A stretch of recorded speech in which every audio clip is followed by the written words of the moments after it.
So this is going to be a video on the next step in our portrait. Um, Eventually we're going to take this portrait through several steps and several layers to stylize this image. As you can see here, I have still not completed my contour line portion of this exercise. That was assignment number 1. And now we're going to do assignment number 2, which is essentially a halftone of this image.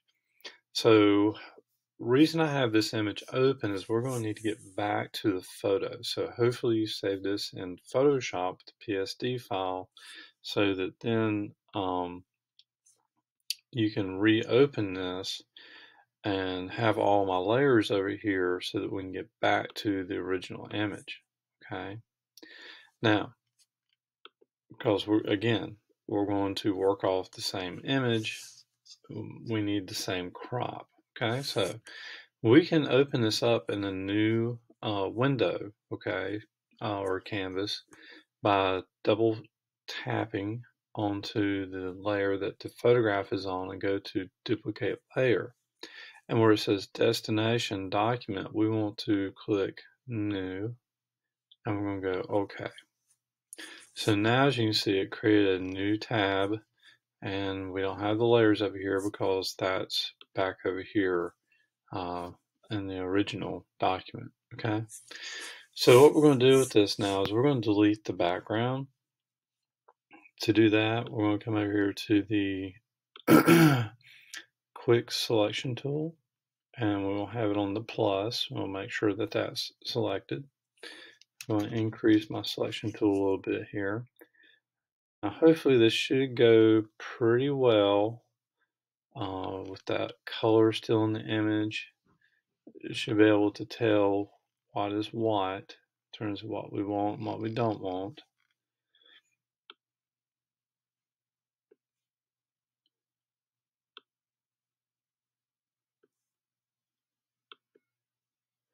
And we'll zoom in, take a closer look, see if there's anything we need to add or take out. Decrease this a little bit. Right around the ear right there, kind of trim that a little bit. I can get that. Didn't quite get this little piece here. Took out too much of the hair, so I'm going to go to the minus and try to bring back some hair that it took out. And hair is generally probably the hardest area to really get right because there's such a coming together, just the little hairs sticking out.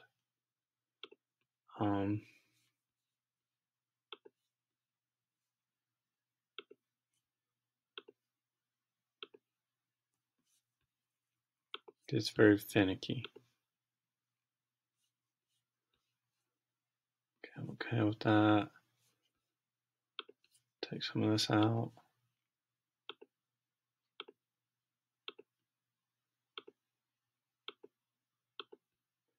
Again, I'm just kind of clicking a little bit as I go.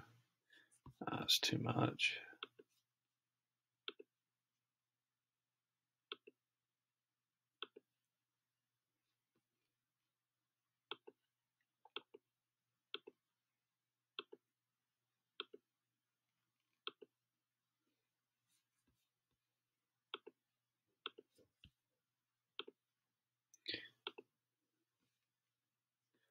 All right, let's see here. And the ear, a little bit more we can get. Right here at the collar, the neck.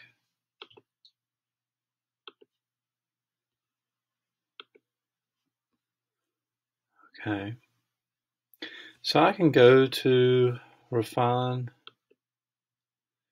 and take a look at that if you recall how we did that.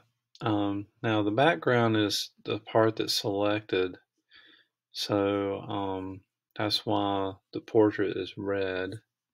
Of course you can change all that over here to be able to see it. And I like that red overlay. That does make things appear fairly well.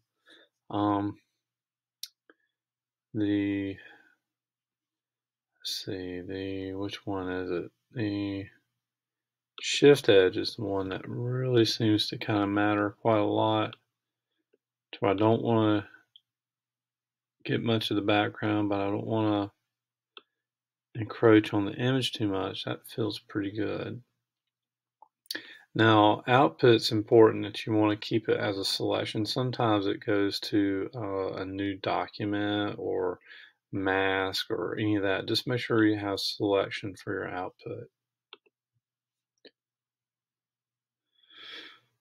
We'll go with that. Okay. So what we're ultimately going to do with that is delete that background. Okay, so I'm going to hit delete and delete that background. Okay. So now I'm going to go Command D, and that gets rid of my selection. So I'm going to create a new layer to put underneath, and we're going to make that white. So come over here, you can go to your foreground, background color, these two little squares. And remember, if I click on those, it'll reset those to black and white. They weren't black and white. I click on this little arrow, switch the white to the front, which means now I have white to use. Okay. All right. So now that we've got the background deleted, we can go in and change the portrait to black and white. Okay. So I'll go to Image, Adjustments, Hue and Saturation, and bring the saturation down all the way. Now, the reason it didn't change, I was afraid of that, is I'm on the wrong layer. So I'm going to hit Cancel. I'm going to go to click on that layer. Let's redo this again. Go to Hue and Saturation, bring the saturation all the way down, and click OK. Now we have black and white. Now, what's going to be important about doing your portrait specifically versus mine is everybody's lighting is relative to its environment in terms of what the lighting was on that portrait when the picture was taken. What I have here, I have pretty good sense of lighting in terms of light on this side and shadow through this side. And we're talking about values, okay? Values are lights and darks in art.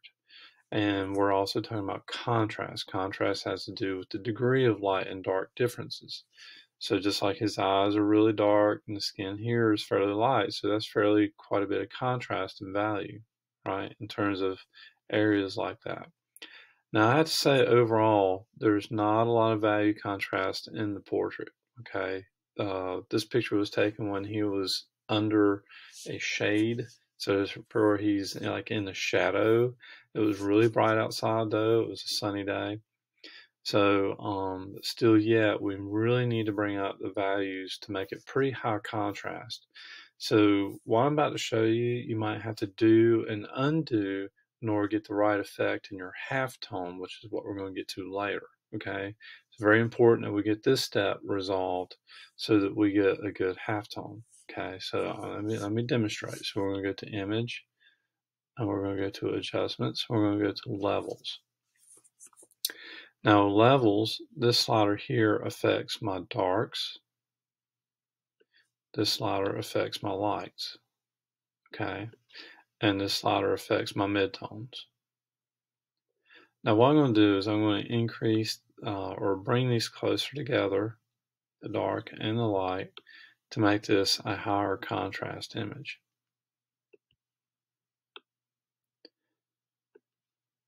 I really want to emphasize what is light and what is dark. Now I'm losing some detail in the hair, which is kind of to be expected.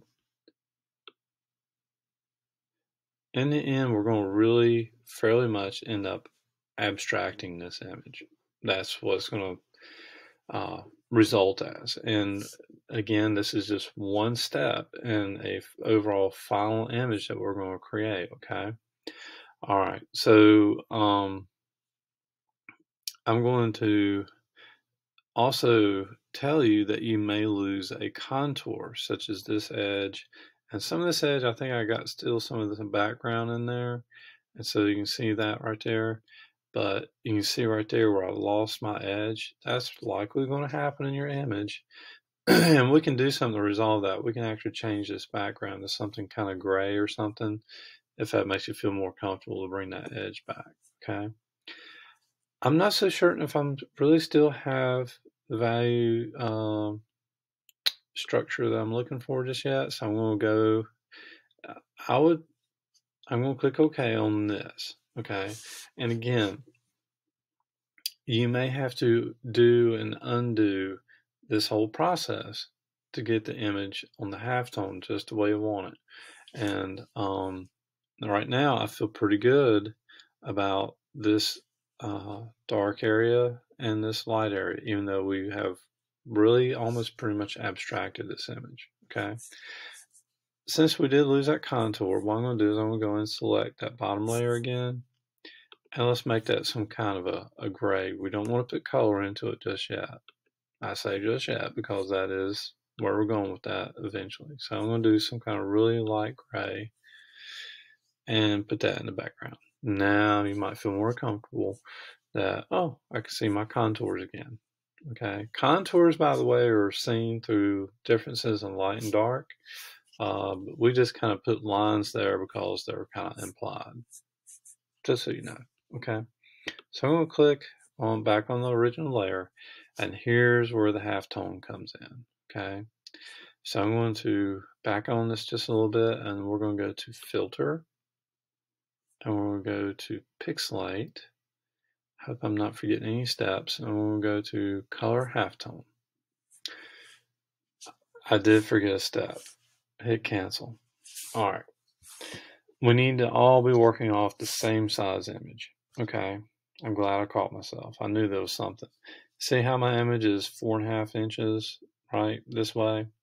It needs to be 8 inches. Okay. So we're going to go to image, size, and we're going to go 8 inches wide. And we're also make sure the resolution is 300. And all this is important. But we're all now working with pretty much the same size image. Now remember, I said our values might be a little different in terms of what picture we're working with, but at least with the size and the resolution, we're all working with basically the same image, which is going to be important in the next step, which we're getting ready to do. This is the filter, pixelate, and halftone. All right, so we have several things here we can adjust. And I don't know what yours says right off the get-go as far as the max radius, the channel 1, channel 2, channel 3, or channel 4. But we all need to make sure we all have the same stuff here, okay? So my max radius is a little high right now, okay? And I'm going to back that down to, let's say, 12.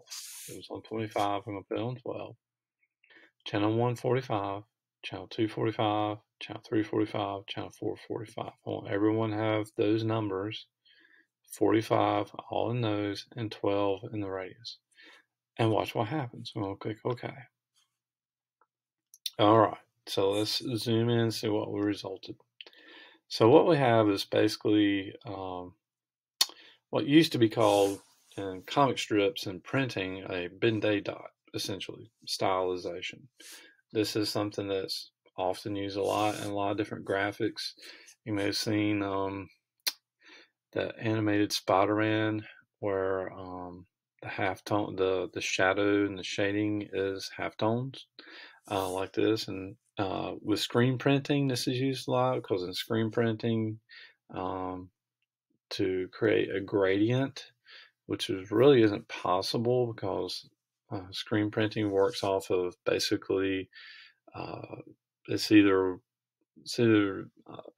black or white essentially in terms of what is you're printing. So in terms of your shapes, and this creates sort of a gradient because you got smaller dots and you got bigger dots, and they're gradated in terms of how big they are to how small they are. It's not all black and white, but it creates sort of through what's called optical blending, where I mixes the white and black together. So if I zoom out on this, it gets even harder to see those dots. And sometimes you'll see a pattern show up. I forget what pattern, maybe a moire pattern, I think. I'll have to Google that. You might get a strange pattern that evolves, and that has to do something with the screen and the size of the dots when you're looking at them. So if I zoom in, I can see it real good. Now, I know I'm saying a lot, okay? And hang with me. If I didn't have this good contrast value pattern, the dots would have been really fine and they would have been scattered throughout, and I wouldn't have this good contrasted, stylized kind of look. Okay, and that's what we're going for.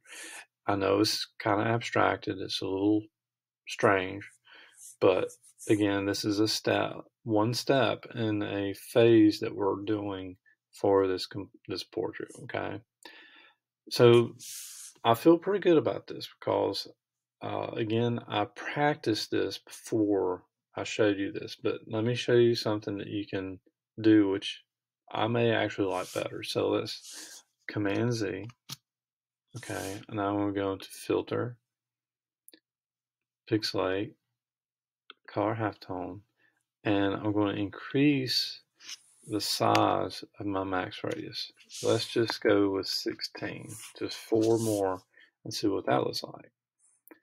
Now, as you can see, what that's done is that's made my dots bigger, okay, and made it even harder to see the detail, like the nose is just kind of melted at this point, right?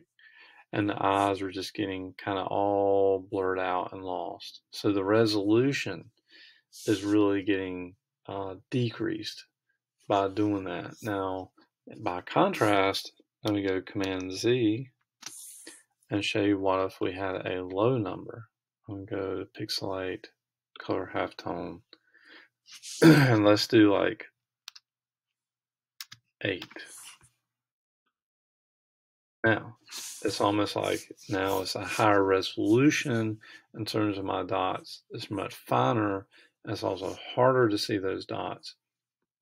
But in the end, the point is we want to see the dots, okay?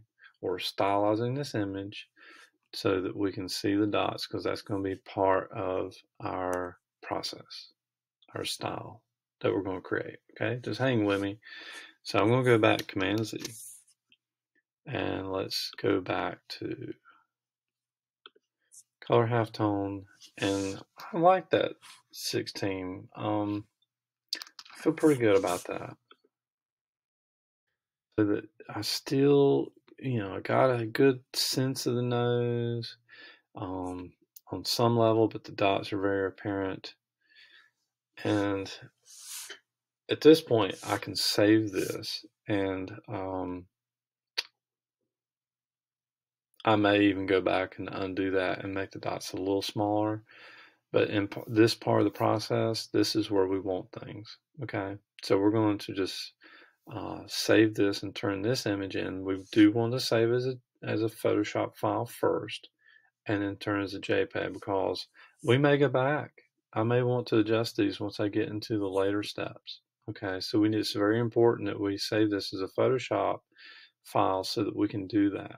Okay, I could go back in, have my layers, have my image. I could readjust my dots because you'll see what I mean once we get further into this. This is just one step in a bigger assignment that we're creating. Okay, and I feel good about this, so I'm going to go to File, Save As. So I've already been saving a lot of halftone practice. You can see over here I told you I was practicing, but I'm going to go to Bear. Barrett is his name, but we call him Bear by short. Bear Halftone. I think I already have that title there, so I'm going to go Portrait and add that in there. Okay, so I'm going to save that, and I'm going to save it as a JPEG as well.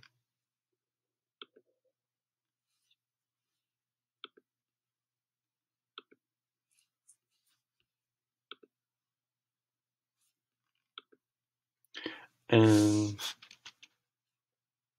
Oops, I thought maybe I left that open, so let's open this back up.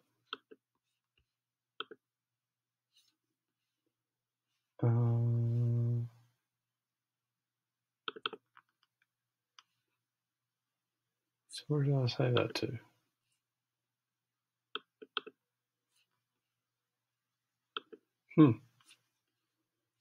Okay, let me go back to Photoshop. Where did I save that to? File, save as, Halftone. I made a Halftone folder. Send to digital design pop art. Okay. I just wanted to get to my file to make sure I have that there. So my folder, which is a good practice. So let's go back out. Halftone, there it is. I created a Halftone folder. So you see here I've been practicing. So let's see, Halftone practice. And that one's got the background. All right, this is it. It's got the gray background. And there it is. So that's the one I'm going to turn in, or that you would turn in. I'm going to post this into the module. I'm going to post this video into the module, so then you could go in and be practicing and do this assignment. Okay? All right, that's it.